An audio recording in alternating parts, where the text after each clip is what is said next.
ladies, or good afternoon. I don't know. When do you listen to these? So, this is the second time I am recording this. And I'm going to let you in on a little secret. I've never re recorded anything before. This would be a first. So, I literally recorded this whole episode and I was about to send it over to my team. And I just noodled on it for I don't know, 24 hours, and I deleted it. Nobody has seen it. And it was good content. I just don't feel like I conveyed the message, the mental, emotional aspect that I was trying to convey. I conveyed the facts. And I want to convey the mental and emotional aspect. So we got some mushroom coffee here. And we're going to try this again. And the reason why I wanted to redo this is because postpartum is such a wild ride, man. And it's, weight loss is, this is coming from somebody who has had kids. It's like, I only have 2 kids, and that's still you get pregnant and you put on weight, you have your baby, you lose the weight, you get pregnant, you put on weight, you lose the weight. And I want to come from this from multiple angles. And if you are really triggered about weight loss, then this is not a good episode for you. This is definitely going to be a very vulnerable episode. So please give me grace here as well. We're on video for YouTube, and I'm just staring off into the corner because I need to close my eyes and really think about what I'm conveying to you here. And there's so many aspects that I want to talk about because number one, if you're struggling with infertility, I'm not being insensitive to that by talking about postpartum weight loss. And I don't want you to think I'm being insensitive to that because it's when you're struggling with infertility, anybody that has that is struggling with something, in terms of having a baby, it's I would be so happy to have that. I would love to be struggling to lose weight postpartum if I had a baby. So I don't want to be insensitive to that at all. So that's my one thing that I do want to say. And then secondly, postpartum is such a wild ride in terms of weight loss and what that is individually. And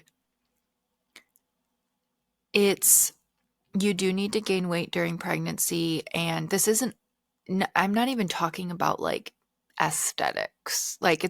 Yes, aesthetically, you want to get back to where you were before you had a baby. And you never will 100% be there. I don't know, maybe you have stretchier skin. Maybe your hips are wider now. Maybe you have extra stretch marks. Your body is just literally shaped a little bit differently. Clothes are going to fit differently, even if they're the same size. Your body is different. And I think embracing that and learning to embrace that, and be so thankful for the body that has gone through this pregnancy and given you this sweet baby is so important. It's so important.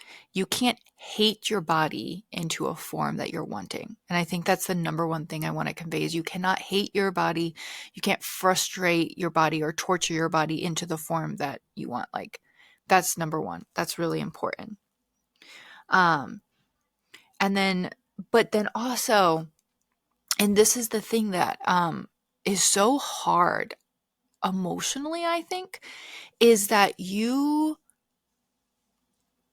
feel so out of your body in terms of like after you have a baby. And if you've had a baby, you know what I'm talking about here. It's like, you first get pregnant and it's like this whole different array of clothes that you have to enter. And this is purely aesthetic. So you can probably think I'm really vain here. That's fine. You don't look pregnant, but like your clothes don't fit. So it's like this awkward medium. And then you are pregnant. I mean, then you look pregnant and your maternity clothes fit, and we're in this happy little stage. And then you have your baby and nothing fits. Literally nothing fits because maternity clothes don't really fit. And your regular clothes don't really fit. And so you're like in this middle stage of like, you also don't have clothes for it. And so that's not fun. And then B, it's just you literally went, from being pregnant and having this baby inside of you to then you're bleeding and you're sore and you're feeding a baby and you're up multiple times a night. And it's this beautiful gift that you get to give more of your body. And it's this beautiful joy to be able to take care of your baby, but you also feel so out of control with your body. Like literally so out of control. And sprinkle on mineral imbalances, your hormones dropping rapidly, and you're just setting yourself up for so many things, right? So I think that when it comes to postpartum weight loss, there's stages that need to come with this. Stage number 1 is heal, nourish, heal, love on that baby, nurse the baby. Like, I'm coming at this postpartum weight loss in terms of like if you are breastfeeding.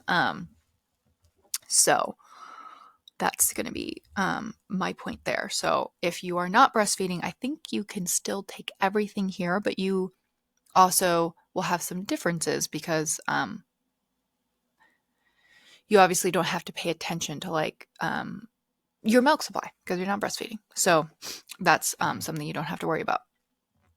So when we are thinking of, the phases of weight loss and postpartum, emotionally, you need to be supporting yourself emotionally there. We need to understand that we are embracing a new body. So you're never going to be like pre-baby Leah. I'm going to talk to myself for this one. Never going to be like pre-baby Leah, okay? I've had 2 babies and 2 pregnancies, and that changes your body. And that's okay. Like, I have extra loose skin. Thank you, very big babies. Got some extra lovely stretch marks, and that's that. Like, it's never, clothes fit differently. Bras will always fit differently. Thank you, breastfeeding. They will always fit differently, and that's okay. That's okay. My goal, when after having babies and postpartum and all of the women that I've worked with postpartum and weight loss, I've been seeing this so much with my clients, which is why I wanted to touch on it, is that you just want to feel at home again and comfortable in your body. I want to feel strong. I want to feel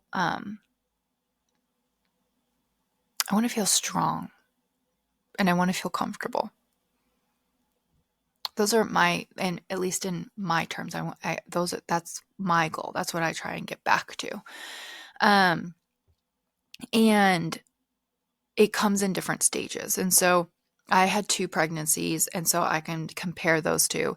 And the second pregnancy postpartum was very, very different in terms of recovery and healing. And I think a lot of that had to do with what I did during pregnancy and my focus postpartum. And the biggest difference that I did was I stayed on top of my minerals during pregnancy. I did HTMA. I customized my minerals. And I also did that immediately postpartum. So I wasn't tanked. With Landon, after Landon, a few months after he was born was when I ran my first HTMA. I had nothing in the tank. There was nothing. It's like, no wonder I was so tired, and no wonder my minerals were so depleted. And he wasn't sleeping well at all. And so this is with Landon, and understanding and getting minerals balanced was such a game changer for me, because I felt like after Landon, I felt okay. I wasn't exhausted. Like, I felt okay. I was losing weight. Like, I was doing well, but like, I had to be on top of everything. There was no wiggle room. And then when I found minerals and I optimized my minerals, it was like this switch turned on for me. And I was like, this is so much easier. So much easier. Foods that my body didn't always love, after optimizing minerals, digestion was a million times better. My energy was like, I just had so much more. Mood. It was just like when you have more energy, mood. And it's like, I felt like I didn't have to be so perfect with everything to achieve this. It was just easier. It was so much easier. And then I finished losing the baby weight, and it just came off.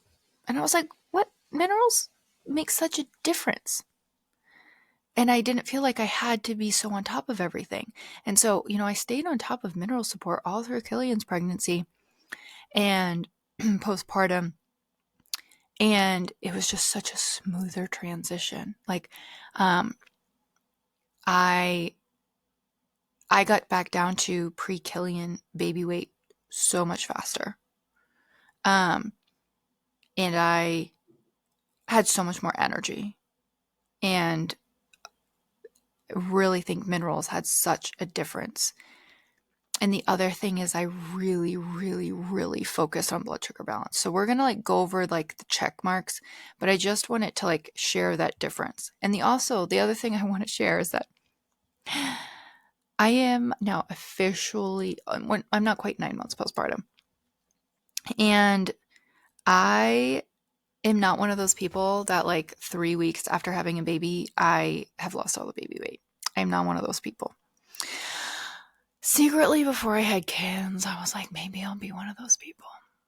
But you know what? They, I'm sure, have a million other struggles that I don't know about, And so we always think grass is greener on the other side. And so, you know what? I have the grass on my side. I need to focus on the grass on my side. And I think it's so interesting postpartum. I know that it takes consistency and time and nourishment. And so when I was about 7 months postpartum, so no, let's backtrack. So I was about 4 months postpartum, and I felt like my clothes were starting to fit better. And then around 7 months postpartum is when everything started moving a lot faster. And I actually had my sister-in-law, this cracked me up. She was like, what did you change? What are you doing differently working out? What are you doing differently with your food? I said, absolutely nothing. She's like, but every week I see you and you're smaller. I'm like, yeah, because I've been consistent since I had Killian. And it's literally just takes time. And that is something nobody wants to hear postpartum, but you have to nourish your body. And we just want to jump onto these let me just do XYZ for a short amount of time, or really cut my calories for a short amount of time. I just really need to get this weight off. But if we come from this place of nourishing our body and healing, then the weight will follow, but you have to be consistent. Okay? So I have been working out since I was 4 weeks postpartum. I got cleared by my pelvic floor therapist. And it was very gentle, but I've been consistently working out 4 times a week. And then I've been walking. Obviously, once it warmed up, I walked a lot more. I have been balancing my blood sugar since day one, since all through my pregnancy, very focused on blood sugar. I've been making sure I've been getting an adequate amount of protein. been eating enough food so that my milk supply doesn't dip, especially with working out, staying on top of hydration, staying on top of minerals. Like there's so many things that I've been doing. It's not just like, oh, on month 7, I just lost all the weight. I've been consistent since day 1. And I trusted the process. And let me tell you, when I tell you to trust the process, this is not coming from someone who has never had to trust the process, right? It took me a long time from when I had fibroadenomas. And it's like, if I could go back and talk to Leah who had fibroadenomas, I would have told her to go find somebody who had been through that before. And it took consistency. And same thing postpartum, it takes consistency and trusting that process, because that's 7 months. If along those 7 months, I was just like, oh, this isn't worth it. I had to notice the wins along the way. Like, oh, clothes are fitting a little bit better. I'm so much stronger. I can walk so much farther. I can do more reps. I can lift heavier weight. I'm getting there. So that's, coming from that perspective, and also working with a lot of clients postpartum, especially with weight loss. You have to support your adrenals. You have to support the minerals, and you have to give it time. But you have to be consistent. It's not going to happen overnight. So with that being said, these are the things that I think you should focus on with postpartum weight loss. Number 1 being, you need to nourish your body. You need to make sure you're eating enough quality, nourishing food. Because if you aren't eating quality, nourishing food, you have nothing to fuel your body with for energy, right? And also understand that when you're not sleeping as well, cortisol levels can be higher. And that's going to make you crave sugar and carbs, right? So for me, understanding the science of that is really helpful when you're trying to plan, your food, or you're trying to understand why you have all these cravings. You're not losing your mind, right? It's science. So eating enough, nourishing enough, okay? Getting in enough protein. So I'm going to keep track of these on my fingers. So we're on number 2. Eating enough protein. You want to be eating a gram per ideal body weight. So it's like, let's say your ideal body weight is 130. You're going to be wanting to eat 130 grams of protein a day. Maybe even a little bit more if you're breastfeeding. You need protein, okay? And none of my clients, when they first started eating enough protein, none of them. You got to eat enough protein, guys. That's number 1. Number 2, we're on number 2. Nourish your body. Get in enough protein. Are we drinking enough water? Are we hydrating? Are you getting in 120 ounces of water, especially with breastfeeding? With electrolytes. You need the electrolytes, the batteries for your adrenals. Which brings me to my next one. Support your adrenals. You need to eat enough to support your adrenals, but then also getting in the nutrients that your adrenals need. An adrenal cocktail is great. It has the vitamin C, it has potassium, it has sodium. Great support for your adrenals. Getting in enough sleep as you can. This is coming from somebody whose baby's never slept. Killian is finally sleeping, and it's wonderful. But so many nights and weeks and months where he was up every hour, every 2 hours. And so what I did then was I would rearrange like necessities. It's like, okay, getting up before the kids and trying to have, some quiet time, not a necessity when they're not sleeping. I just really need more sleep at this point. Trying to get in sleep whenever I could. Trying to go to bed earlier if I could. If Seb was home, maybe taking a nap. Just trying to get in as much sleep as I could. And I would tailor my workouts accordingly depending on how much sleep I got. I would lower the weights if I didn't get as much sleep. I would opt for a walk or maybe like a Pilates yoga workout versus like weightlifting. I would tailor that. If I had really bad sleep, I would pull back on my workouts so I wasn't pushing through. So important, okay? So eating nourishing, like eating enough, nourishing your food, getting in enough protein, supporting your adrenals, quality sleep as best you can. Support your minerals. Minerals 10% more depleted at pregnancy. And then you also are just giving all of these vitamins and nutrients to your baby. Baby will pull what it needs to the detriment of us. So you really need to be supporting yours. This is where a hair mineral analysis is so life-changing. I literally just had a mom. I did her hair mineral analysis while she was pregnant, and she texted me the day after she had her baby, and she was like, I'm ready for my postpartum one, because she noticed such a difference, and it's such a game changer. And I do this for so many people. I do it during the pregnancy, and then we do it postpartum. And it's when you can tailor those minerals, it's so important. Because you notice such a difference. Like I said, it's like that light switch turns on. But you definitely need to be getting in your electrolytes and potassium-rich foods. And I would probably be taking a magnesium supplement. Now, talk to your provider before you take any supplements. If you go to the link in the show notes where it says get supplements at a discount, if you create an account there, it's free. It's a supplement dispensary where you can get professional grade supplements. You'll, on the top left, it will say protocols, and there's like one for magnesium, and you can see all my different brands of magnesium that I really like. So you can look at that there. If you're somebody that listens on like Google Podcast, I don't think the links show up there. It's very weird. But if you go to leahbruggeman.com and then go to favorites, everything's always there. And then we also always put the show notes for podcast episodes there under the podcast as well. So if you're ever like, I don't know where links are, that's a good place to go.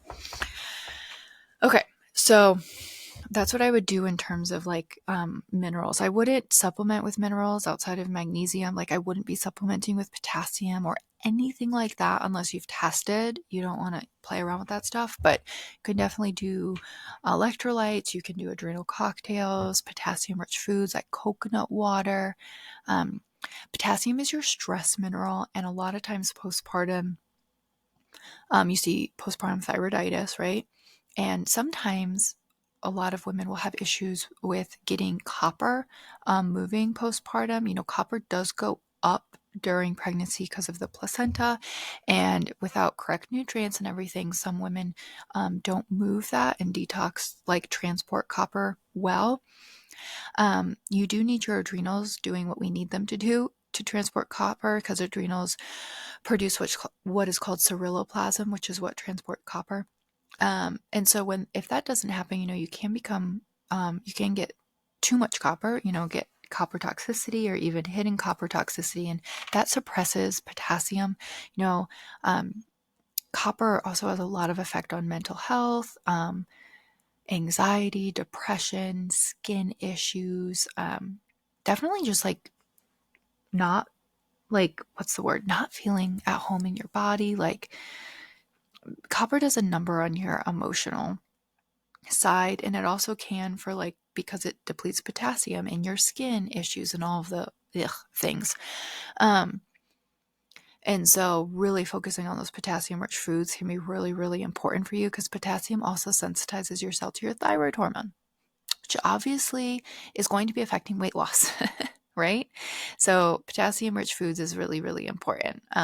Getting enough electrolytes to support your adrenals, okay? So you're going to be eating enough food. You're going to be getting in enough protein. You're going to be nourishing your adrenals. You're going to be getting your minerals up and nourishing your minerals, and you're going to get some movement in. Yes, yes, movement. Movement's good for your mental health, okay? And this doesn't have to be a run. It doesn't have to be a hard workout. Maybe it's just you get outside and you play with the kids, or you go on a little walk, a 20-minute walk. Just get some movement in, okay? And be consistent. My husband is obsessed with ice cream. I think it comes with a Brueggemann name. And on date nights, we would have ice cream. And I did not give that up when I never gave that up, actually. I was like, oh, I didn't give that up postpartum. But it's like, I also had that while I was pregnant too. And I still made it to my weight loss. Like, it still happens, right?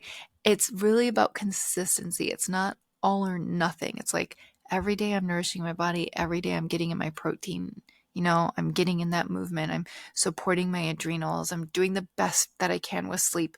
Again, I'm not saying that coming from somebody whose baby just magically slept through the night 4 weeks after I had them, right? Never happened for me. So nourishing and minerals is so important. And I think it's important to think here too. A lot of times we just go, oh, pregnancy ruined me. Babies ruined me. Like, no, I just can't lose weight. No, I can't do this. And we forget that a lot of habits change when you have a baby, right? Because they have to, right? But we also need to think back to those basics and those habits that maybe the things that we used to do. Like, maybe we did move more. Maybe we did focus on nourishing our bodies more before. Maybe we did focus on getting in our water more before. And we also then need to remember that they do deplete us of necessary vitamins and minerals. So we have to make sure we replenish that. When we aren't getting those vitamins and nutrients, that's where when you get undernourished, things stop functioning the way they're supposed to. Minerals are the spark plugs to your life. They're the building blocks for your hormones, right? So when baby is depleting those and we aren't replenishing them, we're setting ourselves up for this roller coaster of not feeling awesome, right? And then the more babies you have, the more depleted you're getting. So yes, we need to focus on those habits that we had before the baby in terms of like movement and nourishment. And I used to go to the gym before I had kids, and I don't go to the gym anymore. I don't go to the gym, but I still work out, right? So habits can change, they can adapt, but the primary purpose of them still needs to stay the same, like getting in movement. It's good for your mental health. It's good for your bone density.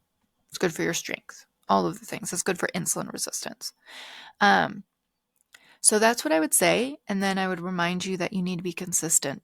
Okay. It's not all or nothing for 1 week. And then for 2 weeks, we do nothing. And then we're back on. It's literally just about making simple changes that you can stick to and building upon them as you make these lifestyle changes. So, we do HTMA testing in Mineral Magic. That is our newest course, which is a self-paced course on foundations. So you're going to be learning a lot about blood sugar balance there, and liver support and all sorts of stuff in there. So I would definitely do that. And you do get an HTMA hair test in there and a personalized video protocol and all the things. So I would highly recommend that. Anyway, I hope that this second recording landed where I wanted it to, and I hope this resonated. If it did, can you shoot me a message on Instagram? I would love to hear from you.